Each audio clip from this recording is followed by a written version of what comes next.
Good morning students. हम start कर रहे हैं chapter how when and where. Modern history of India covers the period of from 1707 to 1947। Modern history ने कहाँ कितना टाइम पीरियड लिया? 1707 से 1947 तक का। As you know history is divided into 3 periods. आपको पता है कि हिस्ट्री क्या हुआ?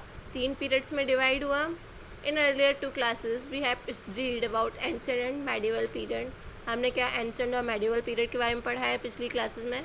This broad division marks how the feature of society, economic, culture, politics of each period differ from the preceding period. और इसमें क्या हमें समझ में आया कि कैसे हमारी कल्चर, इकोनॉमी, सोसाइटी डिफरेंट थी पिछले पीरियड से। Importance of dates.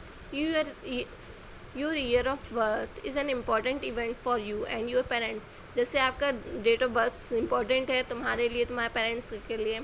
Similarly dates of importance for the course of history, इसीलिए हिस्ट्री के लिए भी डेट्स इंपॉर्टेंट है।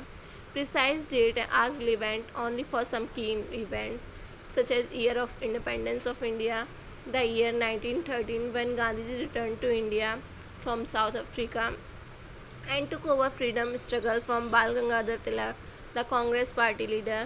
Once go to more distant part, historians explain different events in term of period. अलग अलग इवेंट का अलग अलग टाइम पे होना, इसलिए डेट्स भी इम्पोर्टेंट है। How do we periodize? अब पीरियड्स को कैसे डिवाइड किया गया? A Scottish political philosopher James Mill in 1817 brought out a 3 volume work. उसने 3 वॉल्यूम वर्क किया, हाँ history British India. He divided Indian history into 3 periods. और उसने क्या किया? हिस्ट्री को 3 पीरियड्स में डिवाइड किया, हिंदू, मुस्लिम एंड ब्रिटिश। क्या थे वो 3 periods? Hindu, Muslim and British. The way of periodization of Indian history was accepted widely. और इसको क्या किया गया? एक्सेप्ट किया गया। By dividing history into 3 parts, history को 3 पार्ट्स में डिवाइड करके we demarcate it into a chronological order. और हमने उसे क्या किया? एक क्रोनोलॉजिकल ऑर्डर में रखा। Changes which took place from one period to another, जो चेंज हुए हमारे एक पीरियड से दूसरे पीरियड में। ऑल राइट, इतना समझ में आया। James Mill regarded Asian as uncivilised. James Mill ने क्या कहा कि जो एशियन कंट्रीज़ हैं वो क्या है? अनसिविलाइज्ड हैं, सिविलाइज नहीं हुई हैं। He believe that Europeans could civilise Indian. और उन्होंने क्या माना कि जो यूरोपियंस हैं वो क्या कर सकते हैं? इंडियन को सिविलाइज बना सकते हैं। For him Indian history before British was marked by Hindu and Muslim reports. और उनके लिए क्या था? इंडियन जो हिस्ट्री थी वो क्या ही थी? हिंदू और मुस्लिम। India was characterized by religious intolerance, caste hierarchy, ignorance and orthodoxy. Indians को डिवाइड किया जा रहा था किस बेस पे? इंटॉलरेंस की बर्दाश्त नहीं करते, कास्ट के बेस पे, कास्ट हायरार्की, ऊंच नीचे, ignorance and orthodoxy. He believe that uncivilised India could be awaked and made happy. John Mills opinion, British rule represent progress and civilization. The period before British rule was the rule of darkness. उन्होंने क्या कहा कि जो British है वो Indian को रोशनी में ले जाएंगे, अभी तक वो क्या है? डार्कनेस में।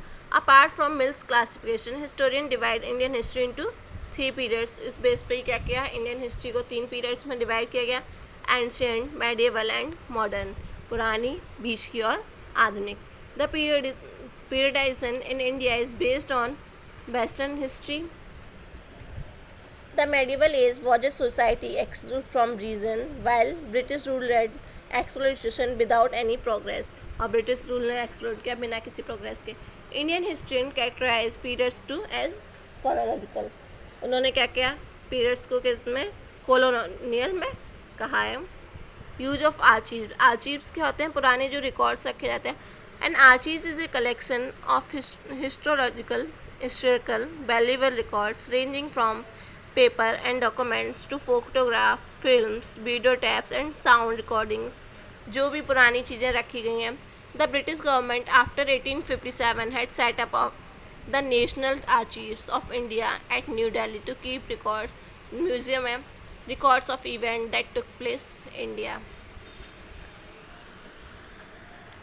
आगे बढ़ते हैं। During ancient time the Hindu Kings did not have the art of keeping rating. उस टाइम पे क्या था, जो हिंदू राजा थे उनको लिखना नहीं आता था।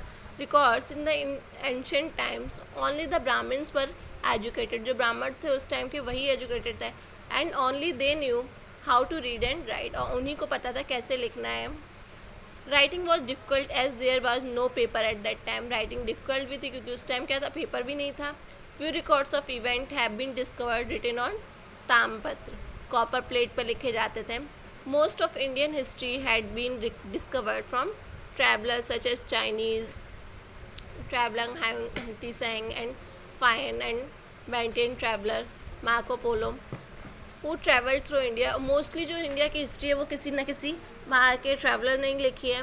This travel kept an accounts of everything they show, वो क्या रखते थे, पूरा ब्यौरा रखते थे कि उन्होंने क्या क्या देखा। From their accounts we got an idea of administration, और वहीं से हमें इंडिया के शासन का पता चलता है।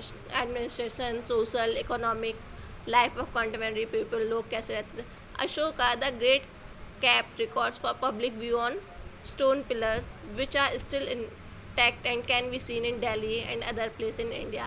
अशोक ने जो पिलर्स थे उन पे लिखा था।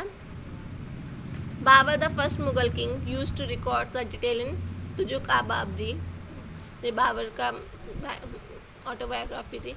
Akbar maintain records in Akbarnama, however British government had kept records of all events which could be seen by any citizen after have been disclassified, that is only for a certain period were achieved records open for public viewing, जो लोगों के लिए present है।